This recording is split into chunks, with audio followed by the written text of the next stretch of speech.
الحمدللہ رب العالمین والصلاة والسلام علی سید الانبیاء والمرسلین اما بعد اعوذ باللہ من الشیطان الرجیم بسم اللہ الرحمن الرحیم وما خلقت الجن والانس الا لیعبدون صدق اللہ العظیم اللہم صلی علی محمد وعلی آل محمد وبارک وسلم رب اشرح لی صدری ویسر لی امری واحلل عقدۃ من لسانی یفقہوا قولی واجعل لی وزیرا من اہلی آمین یا رب العالمین۔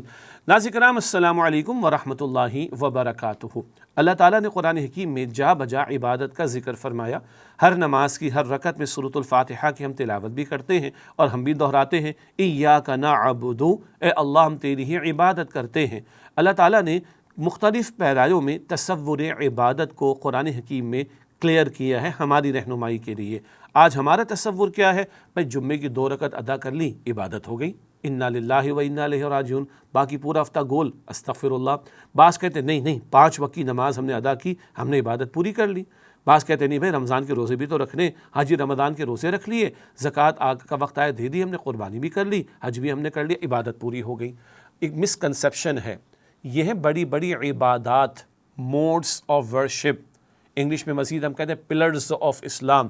یہ اسلام کے ستون ہیں، یہ ٹوٹل اسلام تھوڑی، یہ عبادات ہیں، بڑی بڑی عبادت کے بڑے بڑے اعمال ہیں، یہ موڈس آف ورشپ ہیں۔ نماز عبادت کا بہت بڑا ذریعہ، زکوٰۃ عبادت کا بہت بڑا اظہار، روزہ عبادت کا بہت بڑا اظہار، حج عبادت کا بہت بڑا اظہار۔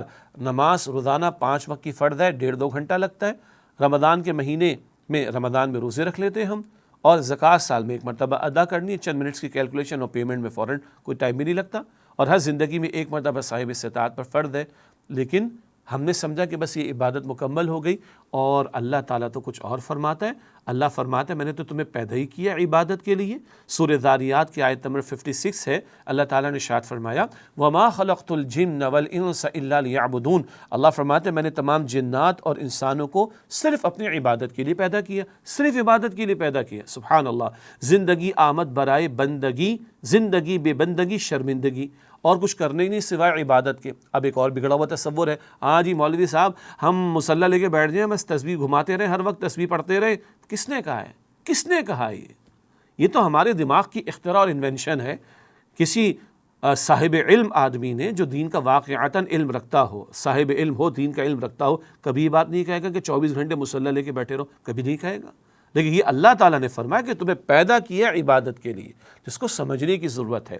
عبادت کا لفظ عبد سے بنا، عبد عربی میں غلام کو کہتے ہیں، ہم اردو میں غلام کہتے ہیں، عربی میں عبد کہتے ہیں، انگلش میں سلیو کہتے ہیں۔ تو غلام ناٹ امپلائی، غلام ملازم نہیں، سلیو امپلائی نہیں۔ غلام کتنے گھنٹے کا غلام ہوتا ہے؟ 24 گھنٹے کا۔ دور نبوی صلی اللہ علیہ وسلم میں جو غلاموں کا تصور تھا ذہن میں لے کر آئیے، رومن امپائر کے دور کے غلاموں کا تصور ذہن میں لے کر آئیے، عرب کے ماحول میں غلاموں کا تصور ذہن میں لے کر آئیے۔ غلام کی اپنی کوئی مرضی نہیں ہوتی، مالک دن کو کہتے رات، غلام کہے گا ہاں یہ رات، مالک رات کو کہتے دن، غلام کہے گا ہاں یہ دن۔ اب اس کی اپنی کوئی چوائس ہی نہیں، اپنے مالک کی ماننی، ہر وقت ماننی، ہر آن ماننی، دن ہو رات ہو صبح ہو شام ہو، ہر وقت اپنے مالک کے حکم کو ماننا ہے۔ یہ ہے غلامی۔ اللہ کہتا ہے تمہیں عبد یعنی غلام بنایا ہے، تمہیں عبادت کے لیے پیدا کیا ہے۔ تو کتنے گھنٹے عبادت؟ 24 گھنٹے عبادت۔ بھائی سادہ سا سوال ہے، اللہ کتنے گھنٹے معبود ہے؟ 24 گھنٹے۔ تو اللہ کی عبادت کتنے گھنٹے؟ 24 گھنٹے۔ ایک فرق ہے، غلام مجبوراً غلام ہو، کوئی کبھی پیار سے محبت سے غلام نہیں بنتا، مجبوراً بنتا، بھاگنے کا موقع ملے گا بھاگ جائے گا۔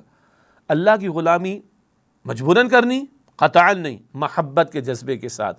اسی لیے سورہ فاتحہ میں پہلے ہے الحمدللہ رب العالمین، اللہ کی حمد، اللہ کی ثنا، اللہ کی تعریف، اللہ کا شکر جو رب العالمین ہماری ساری حاجات کو پورا کرنے والا۔ پھر ہے ایاک نعبد، ربوبیت کے اقرار کے بعد عبادت کا تصور۔ ہاں تو اللہ کی جو عبادت ہے وہ مارے بندے کی نہیں ہے، مجبوری کی نہیں، کمپلجن کی نہیں ہے، بلکہ وہ پوری انکلینیشن کے ساتھ ہے، اور دل کی پوری آمادگی کے ساتھ ہے، محبت کے پورے جذبے کے ساتھ ہے۔ یہ محبت اور اطاعت کو جمع کرے تو عبادت بنتی ہے۔ اطاعت اوبیڈینس 24 گھنٹے محبت کے ساتھ۔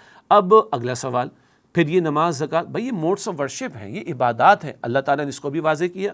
سورہ بینہ ہے آخری پارے میں، اس کی آیت نمبر 5 ہے وَمَا أُمِرُوا إِلَّا لِيَعْبُدُوا اللَّهَ مُخْلِصِينَ لَهُ الدِّينَ حُنَفَاءَ وَيُقِيمُوا الصَّلَاةَ وَيُؤْتُوا الزَّكَاةَ وَذَلِكَ دِينُ الْقَيِّمَةِ۔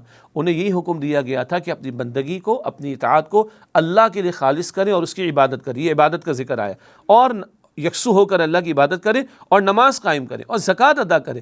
نماز الگ، زکوٰۃ الگ، اور عبادت کا ذکر الگ۔ تو نماز عبادت کا ایک سمبل ہے، سائن ہے، عمل ہے، جی، موڈ آف ورشپ ہے۔ زکوٰۃ بھی، روزہ بھی، حج بھی، مگر یہ 24 گھنٹے کی عبادت تھوڑی۔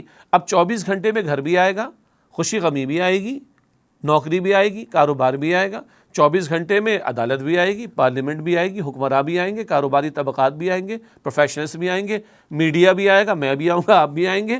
اب 24 گھنٹے عبادت کرنی ہے بھائی، ہاں، خوشی کے موقع پر بھی عبادت کرنی، غمی کے موقع پر بھی عبادت کرنی، کماتے وقت بھی عبادت کرنی، جج صاحب فیصلہ دے رہے، عبادت کرنی، اللہ کے حکم کے تحت فیصلہ دینا ہے، ہاں، حکومت کے ہمارے حکمراں فیصلے کر رہے ہیں، عبادت کرنی ہے، اللہ کے حکم کے تحت رہ کر فیصلہ کرنا ہے، اپنی مرضی نہیں چلانی۔ اللہ اکبر، یہ ہے عبادت کا تصور۔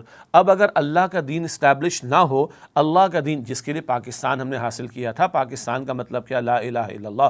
اگر اللہ کا دین قائم نہیں ہے تو اللہ تعالیٰ کے بہت سے احکامات پر عمل ہی نہیں ہو پائے گا، نہ چور کو سزا ملے گی، نہ ڈاکو کو سزا ملے گی، نہ قاتل کو سزا ملے گی، نہ زانی کو سزا ملے گی، نہ زکوٰۃ کی وصولی صحیح معنی میں ہوگی، نہ عشر کی وصولی صحیح معنی میں ہوگی، نہ سود کا دھندا ختم ہوگا، نہ جوئے سٹے کا دھندا ختم ہوگا۔ تو عبادت ذات سے لے کے، انفرادی سطح سے لے کے اجتماعی سطح تک مطلوب ہے، اور اس کے لیے اللہ کے احکام پر عمل اور نبی علیہ السلام کی تعلیم پر عمل انفرادی سطح سے اجتماعی سطح پر لازم ہے، تب عبادت مکمل ہوگی۔ اللہ مجھے اور آپ کو اپنی کامل عبادت کرنے کی توفیق عطا فرمائے، اور عبادت کا جو وسیطہ تصور ہے اس کے یقین کے ساتھ عمل کی توفیق عطا فرمائے، آمین یا رب العالمین۔ وآخر دعوانا الحمد للہ رب العالمین، والسلام علیکم ورحمۃ اللہ وبرکاتہ۔